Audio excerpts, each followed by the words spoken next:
Hey, what's up, everybody? It's Charles. I want to welcome you guys to another episode of the Dreamerspro Show, where we cover everything from sports, hot topics, classic debates, and entertainment, and when we give you guys a fresh perspective on things and how we see them. And today we have another interesting episode that we want you guys to stick around for, so just bear with us. Make sure you're going to like the video and subscribe to the channel. Now, for as much as Stephen A. Smith and ESPN, for as much as they seem to get on people's nerves, there's one thing that you can't say about them. And that thing is that these guys don't dominate sports media. They absolutely dominate the space of sports media. The fact of the matter is this: ESPN still remains the biggest powerhouse in all of sports media globally. This is just a fact of the matter. And this latest report revolving around their ratings is yet again another example of why this is true. Now, this latest news surrounds the last game of tennis legend Serena Williams. And we actually got this report from Deadline.com. It's actually a new website that I just discovered here this morning. But before we get into that report, this video is brought to you by sponsor Aura, who's also the official sponsor of the T-Wolves. Do you know what the fastest growing crime in America is today? It's identity theft. Imagine trying to log into your email only to see that your password has been changed. Then you start getting weird notifications from your bank and credit cards, only to find out that all of your personal and sensitive information has been totally compromised. If you think it can happen to you and your family, just know that in 2020, over 49 million Americans were victims to identity theft, costing them a combined $56 billion. That is why we are excited to partner with Aura, who's the sponsor of this video. Aura is the #1 identity theft and financial fraud protection. Aura monitors the dark web and alerts you if any of your passwords and accounts have been breached. And funny enough, after using Aura, I discovered some of my credentials were floating around in the dark web, and the app showed me exactly when and where the breach happened. In addition, Aura allows you to set spending alerts, and they'll notify you of any suspicious transactions. Aura is 4 times faster than any of its competitors in alerting you if someone is trying to open a credit card or obtain a loan using your name. And remember this, every 14 seconds, someone becomes a victim of identity fraud. Don't let it happen to you. Now click the link in the description and try Aura for free for 2 weeks and see if any of you or your family's personal information has been compromised. Start your free trial at aura.com/dreamerspro. And when you try Aura by using the link in the description below, also know that you're supporting this channel. Thank you. So what we want to do is we want to read from this article, and then we're going to come back here and unpack it. So let me just get into this article here. So basically it starts off with the headline: Serena Williams US Open final drew 4.6 million viewers, smashes ESPN record. The article continues on. Serena Williams final US Open match Friday was a grand slam for ESPN. The third round face-off, in which Williams lost to Australia's Ajla 7-5, 6-7, 6-1, was the most watched tennis telecast in ESPN's 43-year history. An average of 4.6 million viewers tuned in to watch the match held on Arthur's Ashe Stadium in New York, which likely signaled the end of Williams' storied 25-year career.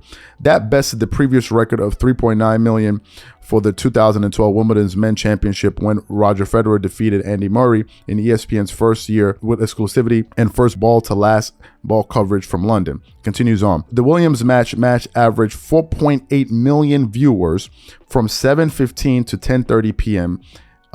Eastern time, and peaked with 6.9 million viewers in the 10:15 quarter hour. It continues on. Through the first 5 days of the US Open, which were dominated by coverage of Williams, an average of 1.1 million viewers turned into ESPN networks, good for the most viewed first 5 days in the US Open across ESPN networks, up 101% versus 2021. Additionally, ESPN's primetime coverage of Williams' sister double match on Thursday was the third most viewed third round telecast ever on ESPN's network, averaging 2.2 million viewers. On Wednesday, August 31st, Williams' second round victory over Annett averaged 3.16 million viewers and peaked with 5 million viewers. Monday, August 29th was ESPN's most watched opening day and opening day primetime US Open telecast ever.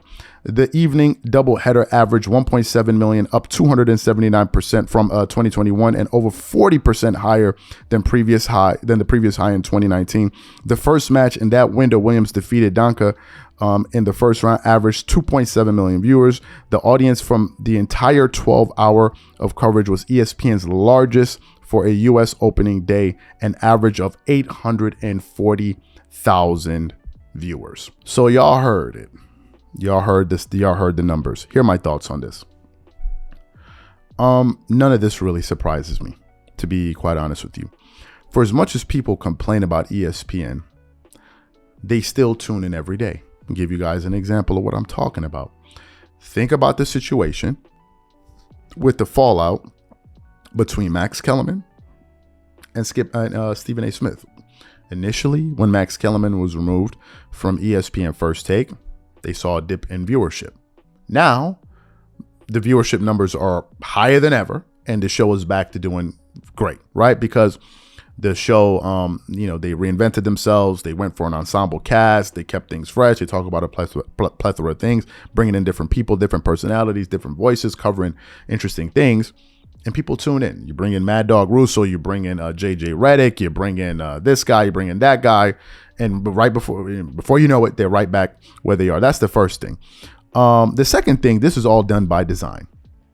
ESPN has a slew of outlets that gets their message out every single day, like with ESPN, they just mentioned ESPN2 and others. That's the first thing. They offer, and these their shows are offered across so many different cable packages globally.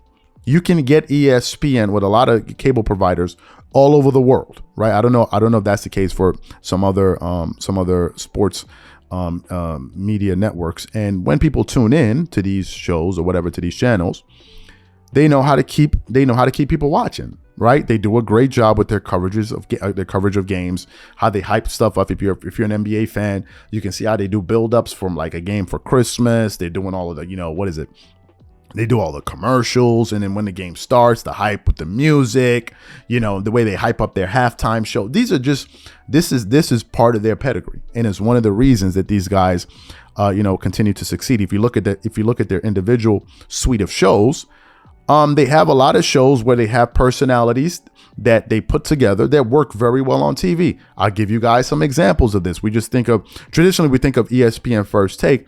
But no, they have other shows that bring in hundreds of thousands of viewers daily in aggregate to their network. For example, First Take brings up, I think, around 400,000 plus viewers a day. You have Get Up, they bring in 400,000 viewers per show. NFL Live, they bring in 400,000 plus viewers per show.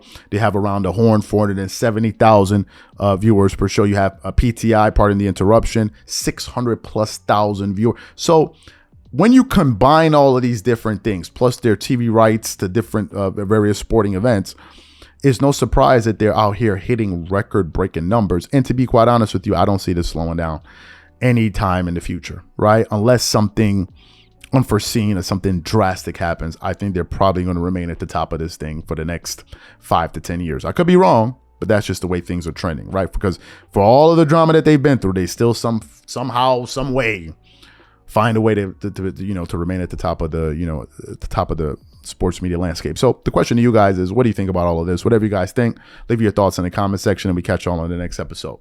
Peace.